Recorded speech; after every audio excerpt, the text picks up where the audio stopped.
जय श्री कृष्ण। श्रीमद्भागवत महापुराण प्रथम खंड चतुर्थ स्कंद 14वां अध्याय। राजा बेन की कथा। श्री मैत्रेय जी कहते हैं, वीरवर विदुर जी, सभी लोकों की कुशल चाहने वाले भृगु आदि मुनियों ने देखा कि अंग के चले जाने से अब पृथ्वी की रक्षा करने वाला कोई नहीं रह गया है। सब लोग पशुओं के समान उच्च श्रृंखल होते जा रहे हैं। तब उन्होंने माता सुनीता की सम्मति से मंत्रियों के सहमत न होने पर भी बेन को भूमंडल के राजपद पर अभिषिक्त कर दिया। बेन बड़ा कठोर शासक था। जब चोर डाकुओं ने सुना कि वही राज सिंहासन पर बैठा है, तब सर्प से डरे हुए चूहों के समान वे सब तुरंत ही जहां तहां छिप गए। राज्यासन पाने पर बेन 8 लोकपालों की ऐश्वर्य कला के कारण उन्मत्त हो गया और अभिमान बस अपने को ही सबसे बड़ा मानकर महापुरुषों का अपमान करने लगा। वह ऐश्वर्य मद से अंधा हो रथ पर चढ़कर निरंकुश गजराज के समान पृथ्वी और आकाश को कंपाता हुआ सर्वत्र विचरने लगा। कोई भी द्विजाति वर्ण का पुरुष कभी किसी प्रकार का यज्ञ दान और हवन न करे, अपने राज्य में यह ढिढोरा पिटवाकर उसने सारे धर्म कर्म बंद करवा दिए। दुष्ट बेन का ऐसा अत्याचार देख सारे ऋषि मुनि एकत्र हुए और संसार पर संकट आया समझ करुणावश आपस में कहने लगे, अहो, जैसे दोनों ओर जलती हुई लकड़ी के बीच में रहने वाले चींटी आदि जीव महान संकट में पड़ जाते हैं, वैसे ही इस समय सारी प्रजा एक ओर राजा के और दूसरी ओर चोर डाकुओं के अत्याचार से महान संकट में पड़ गई है। हमने अराजकता के भय से ही अयोग्य होने पर भी बेन को राजा बनाया था, किंतु अब उससे भी प्रजा को भय हो गया है। ऐसी अवस्था में प्रजा को किस प्रकार सुख शांति मिल सकती है। सुनीता की कोख से उत्पन्न हुआ यह बेन स्वभाव से ही दुष्ट है, परंतु सांप को दूध पिलाने के समान इसको पालने वाले के लिए अनर्थ का कारण हो गया। हमने इसे प्रजा की रक्षा करने के लिए नियुक्त किया था, यह आज उसी को नष्ट करने पर तुला हुआ है। इतना सब होने पर भी हमें इसे समझाना अवश्य चाहिए। ऐसा करने से इसके किए हुए पाप हमें स्पर्श नहीं करेंगे। हमने जानबूझकर दुराचारी बेन को राजा बनाया था, किंतु यदि समझाने पर भी यह हमारी बात नहीं मानेगा तो लोक के धिक्कार से दग्ध हुए इस दुष्ट को हम अपने तेज से भस्म कर देंगे।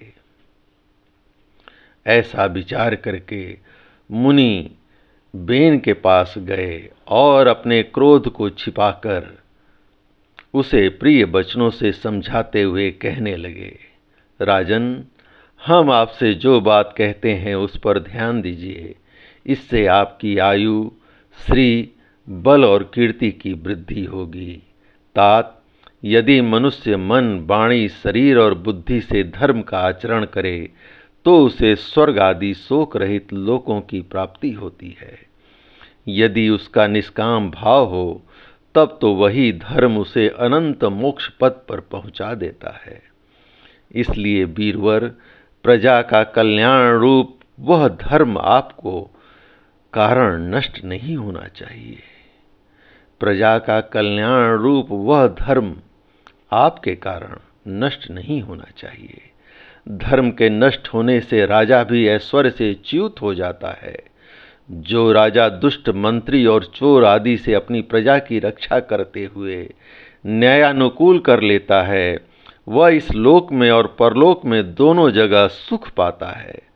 जिसके राज्य अथवा नगर में वर्णाश्रम धर्मों का पालन करने वाले पुरुष स्वधर्म पालन के द्वारा भगवान यज्ञ पुरुष की आराधना करते हैं, महाभाग अपनी आज्ञा का पालन करने वाले उस राजा से भगवान प्रसन्न रहते हैं, क्योंकि वे ही सारे विश्व की आत्मा तथा संपूर्ण भूतों के रक्षक हैं। भगवान ब्रह्मा आदि जगदीश्वरों के भी ईश्वर हैं। उसके प्रसन्न होने पर कोई भी वस्तु दुर्लभ नहीं रह जाती। तभी तो इंद्र आदि लोकपालों के सहित समस्त लोग उन्हें बड़े आदर से पूजोपहार समर्पण करते हैं। राजन, भगवान श्री हरि समस्त लोकपाल और यज्ञों के नियंता हैं। वे वेद त्रयी रूप, द्रव्य रूप और तपः स्वरूप हैं। इसलिए आपके जो देशवासी आपकी उन्नति के लिए अनेक प्रकार के यज्ञों से भगवान का यजन करते हैं, आपको उनके अनुकूल ही रहना चाहिए।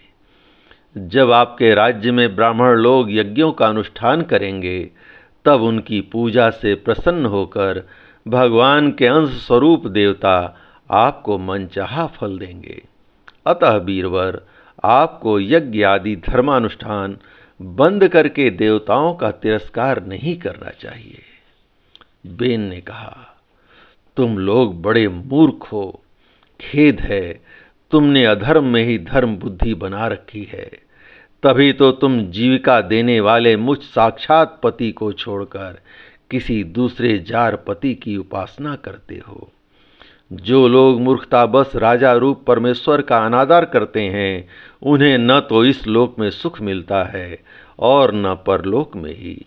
अरे, जिसमें तुम लोगों की इतनी भक्ति है, वह यज्ञ पुरुष कौन है? यह तो ऐसी ही बात हुई जैसे उल्टा स्त्रियां अपने विवाहित पति से प्रेम न करके किसी पर पुरुष में आसक्त हो जाएं। विष्णु, ब्रह्मा, महादेव, इंद्र, वायु, यम, सूर्य, मेघ, कुबेर, चंद्रमा, पृथ्वी, अग्नि और वरुण तथा इनके अतिरिक्त जो दूसरे वर और शाप देने में समर्थ देता है, वे सब के सब राजा के शरीर में निवास करते हैं। इसलिए राजा सर्वदेवमय है और देवता उसके अंश मात्र हैं। इसलिए ब्राह्मणों, तुम मत्सरता छोड़कर अपने सभी कर्मों द्वारा एक मेरा ही पूजन करो और मुझी को बलि समर्पण करो। भला मेरे सिवा और कौन अग्र पूजा का अधिकारी हो सकता है?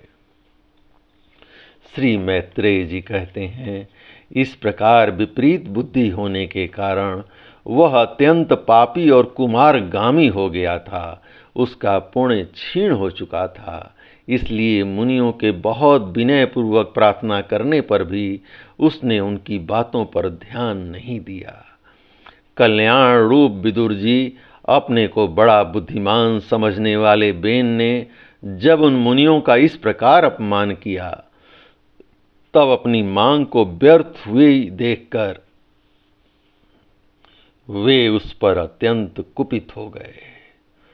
मार डालो, इस स्वभाव से ही दुष्ट पापी को मार डालो।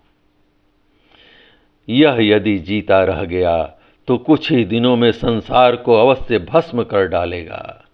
यह दुराचारी किसी प्रकार राज सिंहासन के योग्य नहीं है, क्योंकि यह निर्लज्ज साक्षात यज्ञपति श्री भगवान की निंदा करता है।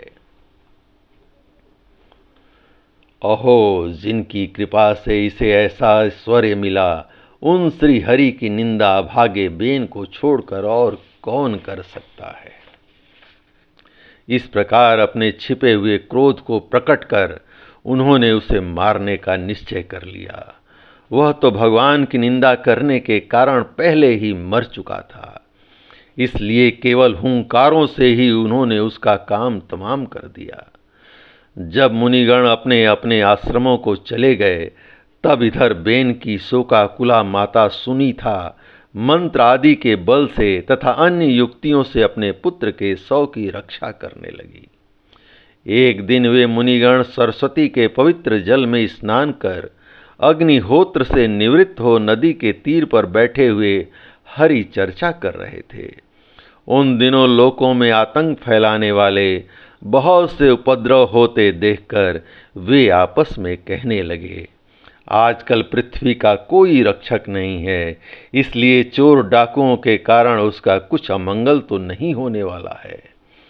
ऋषि लोग ऐसा विचार कर ही रहे थे कि उन्होंने सब दिशाओं में धावा करने वाले चोरों और डाकुओं के कारण उठी हुई बड़ी भारी धूल को देखा। देखते ही वे समझ गए कि राजा बेन के मर जाने के कारण देश में अराजकता फैल गई है, राज्य शक्तिहीन हो गया है और चोर डाकू बढ़ गए हैं। यह सारा उपद्रव लोगों का धन लूटने वाले तथा एक दूसरे के खून के प्यासे लुटेरों का ही है। अपने तेज से अथवा तपोबल से लोगों को ऐसी कुप्रवृत्ति से रोकने में समर्थ होने पर भी ऐसा करने में हिंसा आदि दोष देखकर उन्होंने इसका कोई निवारण नहीं किया। फिर सोचा कि ब्राह्मण यदि समदर्शी और शांत स्वभाव भी हो तो भी दीनों की उपेक्षा करने से उसका तप उसी प्रकार नष्ट हो जाता है जैसे फूटे हुए घड़े में से जल बह जाता है। फिर राजर्षि अंग का वंश भी नष्ट नहीं होना चाहिए, क्योंकि इसमें अनेक अमोघ शक्ति और भगवत परायण राजा हो चुके हैं।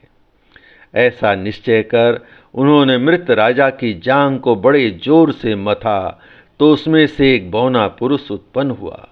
वह कौवे के समान काला था। उसके सभी अंग और खासकर भुजाएं बहुत छोटी थीं, जबड़े बहुत बड़े, टांगें छोटी, नाक चपटी, नेत्र लाल और केस तांबे के रंग से रंगे थे। उसने बड़ी दीनता और नम्र भाव से पूछा, मैं क्या करूं? तो ऋषियों ने कहा, बैठ जा। निषीद, इसी से वह निषाद कहलाया।